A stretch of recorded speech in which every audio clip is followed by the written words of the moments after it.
என்னதான் வருஷம் வயசு வரைக்கிட்டே போனாலும் தீபாவளி வந்தால் எனக்கு வயசு 10 தான். தீபாவளின்னு சொன்னால் உங்கள் எல்லாருக்கும் என்ன ஞாபகம் வருது?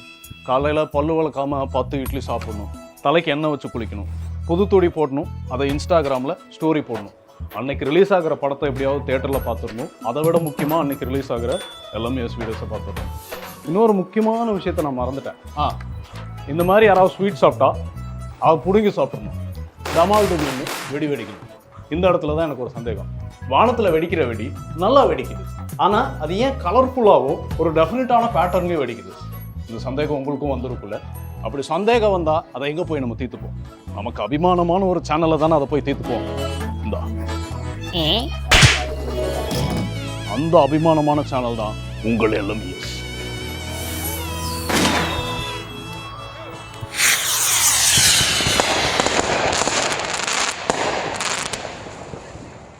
ஓகே, இப்போ நம்மக்கிட்ட ஏரியல் ஷாட் பட்டாசு இருக்குது. இதை ஓப்பன் பண்ணி வெளியே எடுத்து அதை ஆப்ரேட் பண்ணி அதுக்குள்ளே என்ன இருக்குது அப்படிங்கிறத தான் உங்களுக்கு நான் காட்ட போகிறேன்.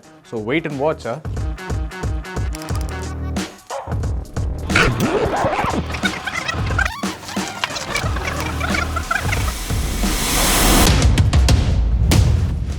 ஆனால் நாங்கள் விசாரித்து பார்த்தப்போ இதை பிரித்து பார்க்குறது அவ்வளோ சேஃப் இல்லை அப்படிங்கிறது எங்களுக்கு தெரிய வந்தது. அதனால் நாங்கள் அந்த ரிஸ்க் எடுக்கல.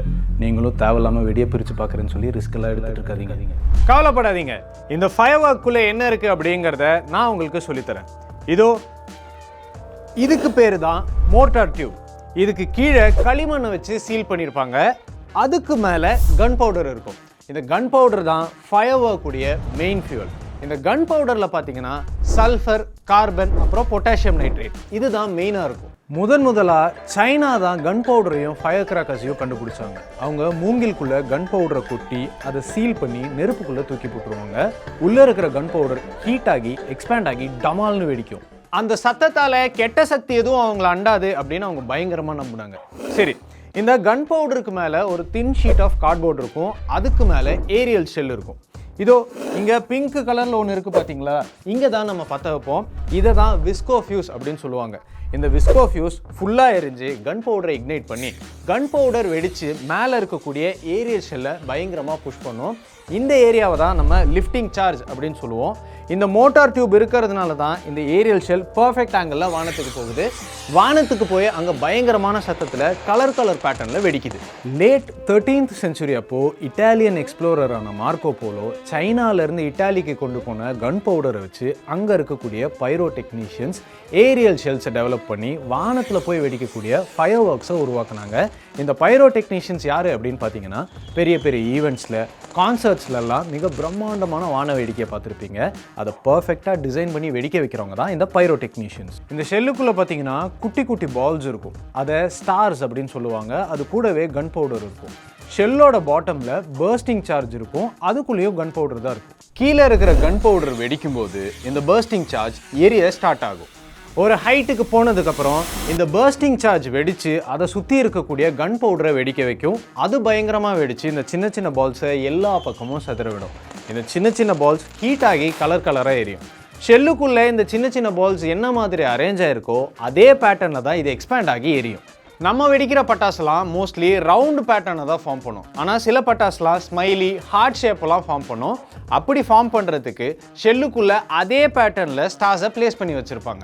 நம்ம பார்க்குற ஆங்கிளில் ஷெல் வெடித்தா மட்டும்தான் அந்த பேட்டர்ன்ஸ் எல்லாம் நமக்கு கிளியராக தெரியும். இல்லைன்னா நம்ம கண்ணுக்கு அது ஒழுங்காக தெரியாது. அதனால தான் இந்த பைரோடெக்னீஷியன்ஸ் எல்லாம் பார்த்தீங்கன்னா எல்லா ஷெல்ஸையும் வேறு ஆங்கிளில் அட் அ டைமில் வெடிக்க வைப்பாங்க. சரி, எப்படி இந்த பால்ஸ் கலராக எரியுது? இதுலேயுமே கன் பவுடர் தான் இருக்கும். அது கூடவே மெட்டல் சால்ட்ஸ் ஆட் ஆகியிருக்கும். இதுதான் எரியும் போது நெருப்புக்கு ஒரு கலரை கொடுக்குது. இதையுமே முதலாக இட்டாலியன்ஸ் தான் 1700s யூஸ் பண்ண ஸ்டார்ட் பண்ணாங்க. ஷெல்லுக்குள்ளே இருக்கிற கன் பவுடர் வெடிக்கும் போது அங்கே பயங்கரமான எனர்ஜி ரிலீஸ் ஆகும். அதை மெட்டல் சால்ட்ஸில் இருக்கக்கூடிய எலக்ட்ரான்ஸ் அப்சர்வ் பண்ணிவிட்டு ஹையர் எனர்ஜி ஸ்டேட்டுக்கு போயிடும். உடனே அந்த எனர்ஜியை லைட்டாக ரிலீஸ் பண்ணிவிட்டு திரும்பவும் பழைய ஸ்டேட்டுக்கே வந்துடும். இதனால தான் வெடிக்கும் போது ஸ்டார்டிங்கில் பயங்கர பிரைட் ஆகும், அதுக்கப்புறம் ஃபேடும் ஆகிடுது. வெவ்வேறு மெட்டல் சால்ட்ஸ் வெவ்வேறு கலரை கொடுக்கும். Barium green colour, calcium orange colour, copper blue colour, lithium red colour, magnesium bright white colour, sodium gold colour. So இந்த மெட்டல் சால்ட்ஸை வேறு காம்பினேஷனில் மிக்ஸ் பண்ணி மல்டி கலர்டு பேட்டர்ன்ஸை க்ரியேட் பண்ணுவாங்க. இப்படி தான் தரையில் பற்ற வைக்கிற வெடி வானத்தில் போய் கலர்ஃபுல் பேட்டர்ன்ஸாக வெடிக்குது. ஸோ ஒரு ஏரியல் ஷாட் எப்படி வானத்தில் கலர்ஃபுல்லாக வெடிக்குது அப்படிங்கிறது இந்த வீடியோவை பார்த்து உங்கள் எல்லாருக்கும் புரிஞ்சிருக்கும் அப்படின்னு நான் நம்புகிறேன். அண்ட் இன்னொரு முக்கியமான விஷயம், LMES is wishing you all a very happy, safe and sound Diwali. அனைவருக்கும் இனிய தீபாவளி திருநாள் நல்வாழ்த்துக்கள். எல்லாரும் பத்திரமா கொண்டாடுங்க. Bye bye.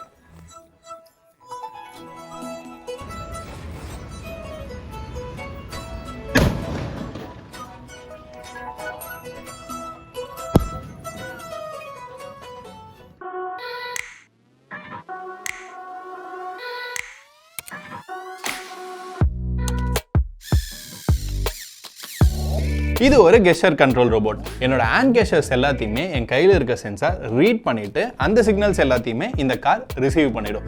இந்த சிக்னலை வச்சுக்கிட்டு தான் அந்த car front, back, left, right அப்படின்லாம் மூவ் ஆகுது. அதனால தான் இதை நம்ம கெஸ்டர் கண்ட்ரோல் ரோபோட் அப்படின்னு சொல்கிறோம். இந்த மாதிரி 200+ STEM ப்ராஜெக்டை சிட்டி மேக்கர் ஸ்கூல் அப்படின்ற ப்ரோக்ராம் வழியாக நாங்கள் சொல்லி கொடுத்துட்டு இருக்கோம். இது ஒரு year long online learning program. Weekly வெறும் 3 hours ஸ்பெண்ட் பண்ணி AI, electronics, aero modelling, robotics இந்த மாதிரி ஸ்கில்ஸை உங்கள் பசங்க டெவலப் பண்ணிக்கலாம். இந்த ப்ரோக்ராம் உங்கள் பசங்களுக்கு சூட் ஆகுமா அப்படின்ற டவுட் உங்களுக்கு இருந்தால் எங்களோட டெமோ கிளாஸை நீங்கள் அட்டன் பண்ணலாம். எங்கள் டெமோ கிளாஸ்க்கு நீங்கள் ரிஜிஸ்டர் பண்ண உடனே உங்கள் வீட்டுக்கு இந்த மாதிரி ஒரு கிட்ட நாங்கள் சென்ட் பண்ணிடுவோம். அதுக்கப்புறம் உங்களோட கன்வீனியன்ட்டான டைமில் உங்கள் பசங்க கூட கனெக்ட் பண்ணிட்டு சில சயின்ஸ் அண்ட் எலக்ட்ரானிக் ப்ராஜெக்டை செய்ய வைப்போம். ஸோ இன்னும் ஏன் வெயிட் பண்ணிட்டு இருக்கீங்க? உங்கள் பசங்க கிளாஸ் 1 to 8 படிச்சுட்டு இருக்காங்க அப்படின்னா உடனே டெமோக்கு ரெஜிஸ்டர் பண்ணிக்கோங்க. நன்றி.